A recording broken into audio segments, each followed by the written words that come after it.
Hello दोस्तों, नमस्कार। स्वागत है आप सभी का all exam preparation YouTube channel पे। तो देखिए, आरआरबी एनटीपीसी एग्जाम 2021 16 फरवरी का दोनों शिफ्टों का एग्जाम खत्म हो चुका है। तो दोनों शिफ्टों के एग्जाम में पूछे गए मैक्सिमम 80 रियल जीके के क्वेश्चन हमारे पास आ चुके हैं, जिनका हम 100% सही व सटीक उत्तर के साथ एग्जाम एनालिसिस आपको इस वीडियो में उपलब्ध कराएंगे। तो आज जिनका भी दोनों शिफ्टों में एग्जाम था, सभी साथी वीडियो को ध्यान से एंड तक जरूर देखिएगा। आपको अपने सभी क्वेश्चनों के राइट आंसर इसी वीडियो के माध्यम से पता लग जाएंगे। वीडियो की पीडीएफ फाइल आप टेलीग्राम चैनल से डाउनलोड कर सकते हैं और इस वीडियो को आने वाले एनटीपीसी के दोस्तों के साथ जरूर शेयर कीजिएगा। चलिए शुरू कर सकते हैं। देखिए दोस्तों, रेलवे एग्जाम की प्रिपरेशन को और भी स्ट्रॉन्ग करने के लिए अनअकैडमी पे 15 से 17 फरवरी 2021 के मध्य टॉप एजुकेटर के टॉप बैचेस स्टार्ट हो रहे हैं। अनअकैडमी बेस्ट प्लेटफॉर्म है रेलवे एग्जाम की प्रिपरेशन के लिए, क्योंकि यहाँ पे सभी कोर्सेज में बेस्ट एजुकेटर के द्वारा आपको पढ़ाया जाता है। देखिए, ग्रुप डी एग्जाम के लिए तेजस बैच आपके 15 फरवरी 2021 से स्टार्ट हो रहा है, जिसमें आपको संपूर्ण थ्योरी कवर कराई जाएगी डाउट क्लियरिंग सेशन के द्वारा, top educator from railway category के द्वारा। ठीक है, इसके अलावा तैयारी यूपी पुलिस का भी बैच आपके 17 फरवरी 2021 से शुरू हो रहा है। इसके अलावा संपूर्ण बैच फॉर एनटीपीसी सीबीटी 2 और ग्रुप डी का जो हिंदी बैच है वो 15 फरवरी 2021 से आपके लिए शुरू हो चुका है। जीए गुरु बैच स्पेशल रेलवे एग्जाम के लिए 17 फरवरी से आपके शुरू हो रहा है। ठीक है, अनअकैडमी प्लस सब्सक्रिप्शन का यही फायदा है कि आप अपने सभी फेवरेट टीचर के साथ लाइव पढ़ सकते हैं, लाइव उनसे अपने क्वेश्चन आंसर पूछ सकते हैं, डाउट क्लियरिंग सेशन उनके साथ ले सकते हैं। ठीक है, सभी कोर्सेज के लिंक डिस्क्रिप्शन में दिए गए हैं परचेस करने के। परचेस करते समय अनअकैडमी ऐप पे आपको मेरा coupon code all exam use करना है, जिससे आप इसमें मैक्सिमम 10% का डिस्काउंट गेन कर पाएंगे और अनअकैडमी के साथ आप रेलवे एग्जाम की प्रिपरेशन को स्ट्रॉन्ग करेंगे। तो लिंक डिस्क्रिप्शन में ट्राई कीजिएगा। तो चलिए दोस्तों, वीडियो को शुरू करते हैं। पहले हम सेकंड शिफ्ट में पूछे गए क्वेश्चनों को कवर करेंगे। तो सेकंड शिफ्ट का पहला क्वेश्चन आपसे पूछा गया, 2022 के शीतकालीन ओलंपिक खेलों की जो मेजबानी है वो कौन करेगा? तो इसकी जो मेजबानी है वो चीन करेगा। चीन की राजधानी बीजिंग में ये आयोजित होंगे। तो चीन इस क्वेश्चन का आपका बिल्कुल राइट आंसर था। अगला क्वेश्चन पूछा गया था, संपत्ति के अधिकार को किस संविधान संशोधन के द्वारा समाप्त कर दिया गया था? तो इसे 44वें संविधान संशोधन के द्वारा समाप्त कर दिया गया था। यह आपका राइट आंसर था। अगला क्वेश्चन पूछा गया था, जीएसटी की फुल फॉर्म क्या होती है? तो इसकी फुल फॉर्म होती है state goods and service tax. ठीक है, तो ये आपका राइट आंसर था। अगला क्वेश्चन पूछा गया था, आम का वैज्ञानिक नाम क्या है? एनटीपीसी में ये क्वेश्चन रिपीट हुआ है, तो इसका नाम है मैग्नीफेरा इंडिका। अगला क्वेश्चन पूछा गया था सेकंड शिफ्ट का, भारत का सबसे बड़ा वाणिज्यिक बैंक कौन सा है? तो ये है स्टेट बैंक ऑफ इंडिया। अगले क्वेश्चन में पूछा गया था, कैलाश पर्वत कहाँ पे स्थित है? ठीक है, ऑप्शन में आपको तिब्बत दिया गया था, तो तिब्बत इस क्वेश्चन का बिल्कुल आपका राइट आंसर है। तिब्बत में स्थित ये एक पर्वत श्रेणी है। अगला क्वेश्चन पूछा गया था, सबरीमाला मंदिर किस भारतीय राज्य में स्थित है? तो ये भारत के केरल राज्य में स्थित है। अगले क्वेश्चन में पूछा गया था, जैव ईंधन नीति को लागू करने वाला भारत का पहला राज्य कौन सा है? तो ये है राजस्थान राज्य। ठीक है, राजस्थान क्षेत्रफल की दृष्टि से भारत का सबसे बड़ा राज्य है। राजस्थान के जो चीफ मिनिस्टर हैं अशोक गहलोत और राज्यपाल हैं कलराज मिश्र। अगला क्वेश्चन पूछा गया था, सुभाष चंद्र बोस ने कांग्रेस की पार्टी को छोड़कर किस पार्टी का गठन किया था? तो ये गठन किया था ऑल इंडिया फॉरवर्ड ब्लॉक का। ठीक है, तो फॉरवर्ड ब्लॉक इस क्वेश्चन का आपका बिल्कुल राइट आंसर था। ठीक है, नेक्स्ट क्वेश्चन पूछा गया था, अशफाक उल्ला खां और भगत सिंह ने मिलकर, ठीक है, किस पार्टी का गठन किया था? तो इन्होंने मिलकर हिंदुस्तान सोशलिस्ट रिपब्लिक एसोसिएशन का गठन किया था। तो ये इस क्वेश्चन का आपका बिल्कुल राइट आंसर था।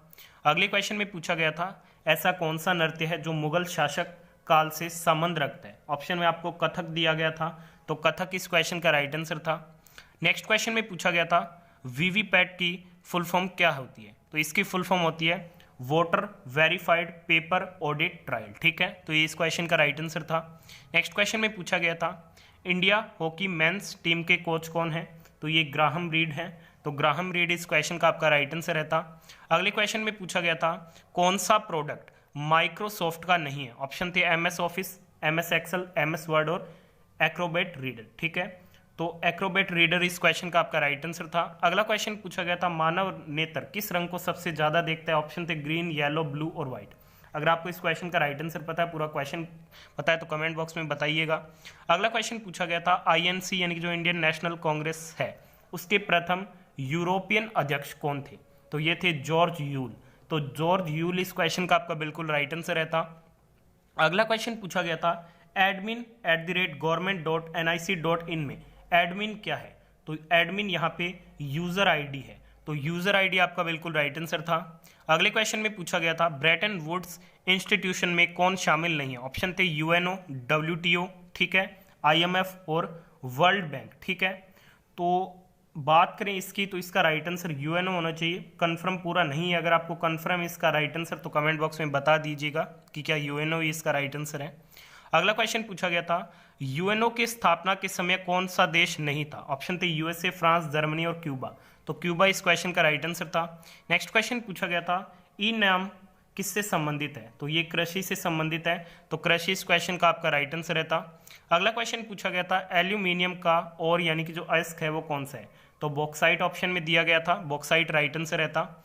नेक्स्ट क्वेश्चन में पूछा गया था, आजाद भारत के बाद कौन से पीएम के द्वारा झंडा कब फहराया गया था? ठीक है, ऑप्शन थे 15 अगस्त 1950, 15 अगस्त 1947, 15 अगस्त 1976 या फिर 16 अगस्त 1947। ठीक है, तो ये नेहरू जी के द्वारा 16 अगस्त 1947 में फहराया गया था, ये आपका राइट आंसर रहता। अगले क्वेश्चन में पूछा गया था, न्यूक्लियर पावर प्लांट कौन बेमेल है? ठीक है, ऑप्शन थे कुडनकुलम तमिलनाडु, ये बिल्कुल सही है। केगा कर्नाटक, ये भी सही है। काकरापारा गुजरात, ये भी बिल्कुल सही है। इसके अलावा चौथा ऑप्शन था वो आपके बेमेल था, वही आपका राइट आंसर रहता। नेक्स्ट क्वेश्चन में पूछा गया था, आरबीआई की मौद्रिक नीति से क्या रिलेटेड नहीं है? बैंक रेट, रेपो रेट और सीआर। ठीक है, ये तीनों तो रिलेटेड है, चौथा ऑप्शन रिलेटेड नहीं था, वो आपका बिल्कुल राइट आंसर रहता।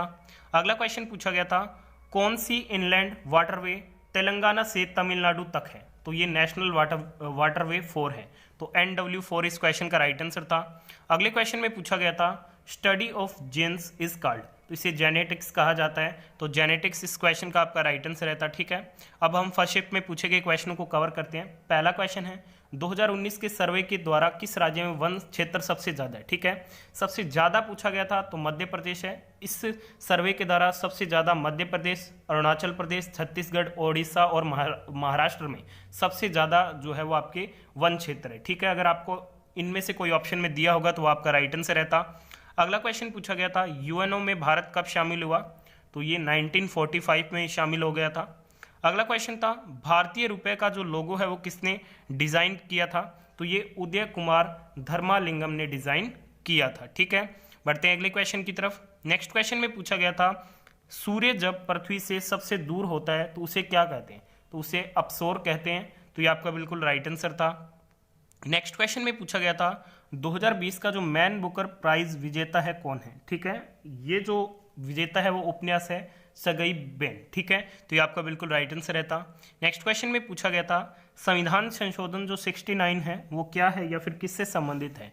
तो ये दिल्ली को भारत की राष्ट्रीय राजधानी घोषित करने से संबंधित है, ये आपका राइट आंसर था। अगले क्वेश्चन में पूछा गया था, which Asian country firstly landed in Mars orbit? ठीक है, तो इंडिया इस क्वेश्चन का आपका राइट आंसर था। अगले क्वेश्चन में पूछा गया था, रीनेम ए फाइल की शॉर्टकट की क्या होती है? तो फाइल को जो रीनेम करने की शॉर्टकट की होती है वो फंक्शन की 2 होती है, तो F2 इस क्वेश्चन का राइट आंसर था। अगले क्वेश्चन में पूछा गया था, मंदिर जो चोल वंश के द्वारा बनवाया गया था, ठीक है, तो वो था बृहदेश्वर मंदिर, ऑप्शन में आपको दिया गया था, ये आपका राइट आंसर था। नेक्स्ट क्वेश्चन में पूछा गया था, नवीन पटनायक कितनी बार उड़ीसा के मुख्यमंत्री बने हैं? तो ये अब तक 5 बार बन चुके हैं। ठीक है, नेक्स्ट क्वेश्चन में पूछा गया था, लकड़वाल समिति किससे संबंधित है?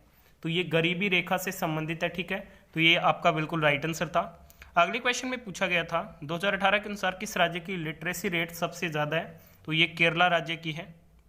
नेक्स्ट क्वेश्चन में पूछा गया था, RWD यानी कि रीड की फुल फॉर्म क्या है? तो इसकी फुल फॉर्म होती है रूरल एनर्जी एंटरप्राइजेस डेवलपमेंट, तो ये इस क्वेश्चन का राइट आंसर था। नेक्स्ट क्वेश्चन में पूछा गया था, NHCO3 का दूसरा नाम क्या है? तो इसका दूसरा नाम होता है सोडियम बाइकार्बोनेट। ठीक है, अगला क्वेश्चन पूछा गया था, मानव शरीर में जो नमक है उसका जो प्रवाह है वो किसके द्वारा किया जाता है? तो ये प्लाज्मा के द्वारा किया जाता है। अगले क्वेश्चन में पूछा गया था, IUPAC नेम ऑफ ग्लिसरीनोल। ठीक है, तो इसका जो नाम होता है वो होता है प्रोपेन 1,2,3 ट्रायोल। ठीक है, नेक्स्ट क्वेश्चन में पूछा गया था, IPL 2020 में सबसे ज्यादा विकेट लेने वाले खिलाड़ी कौन है? कगिसो रबाडा है दिल्ली कैपिटल से, और सबसे ज्यादा रन की बात करें, ठीक है, तो वो आपके KL राहुल ने बनाए हैं। ठीक है, जिन्हें ऑरेंज कैप मिला है और इन्हें पर्पल कैप मिला है। IPL 2020 ये 13वां सीजन था जो कि आपके UAE में आयोजित हुआ था। विजेता मुंबई इंडियंस रहा था और विजेता दिल्ली कैपिटल्स रहा था। अगला क्वेश्चन पूछा गया था, जोग या जो गरसोपा जलप्रपात है वो कहाँ पे है? तो कर्नाटक में है, शरावती नदी पर। अगला क्वेश्चन पूछा गया था, व्हेन व्हेन जो फोल्क सॉन्ग है वो किस राज्य से संबंधित है, तो ये पंजाब राज्य से संबंधित है। अगला क्वेश्चन पूछा गया था कि प्रधानमंत्री की कौन सी योजना को नाबार्ड चला रही है या फिर नाबार्ड द्वारा चलाया जा रहा है, तो ऑप्शन में दिया गया था डेयरी उद्यमिता विकास योजना, तो ये आपका बिल्कुल राइट आंसर रहता। अगले क्वेश्चन में पूछा गया था 10 साल की उम्र में किसे wild life photographer of the year का खिताब मिला था, तो ये अर्शदीप को मिला था। 2018 में उन्होंने 10 साल की कैटेगरी में ये पुरस्कार हासिल किया था और उन्होंने उल्लू की तस्वीर को अपने कैमरे में कैद किया था जिसके कारण इन्हें ये खिताब मिला था। अगला क्वेश्चन पूछा गया था ऑनलाइन मीटिंग किस वेब पोर्टल के माध्यम से की जाती है, गूगल मीट, और एप्लीकेशन था तो जूम ऐप होता। इसके अलावा अगर आपको कोई ऑप्शन में दिया होगा तो कमेंट कीजिएगा। नेक्स्ट क्वेश्चन पूछा गया था 1939 में भारत के वायसराय कौन थे, तो ये लॉर्ड लिनलिथगो थे। अगला क्वेश्चन पूछा गया था ASCII की फुल फॉर्म क्या होती है, तो इसकी फुल फॉर्म होती है American standard code for information interchange. अगला क्वेश्चन पूछा गया था म्यांमार मॉनेटरी से संबंधित है, तो इंडिया आपके डेमोक्रेसी से संबंधित होगा। अगले क्वेश्चन में पूछा गया था which viceroy came to India with soldier in 1938, तो ये कौन सी वायसराय अपने सोल्जर के साथ 1938 में भारत आए थे, तो ये विक्टर होप आए थे। नेक्स्ट क्वेश्चन में पूछा गया था गंगा ब्रह्मपुत्र बेसिन में किस तरह की वनस्पति पाई जाती है, तो यहाँ पे मैग्रोव वन पाए जाते हैं, तो मैग्रोव इस क्वेश्चन का आपका बिल्कुल राइट आंसर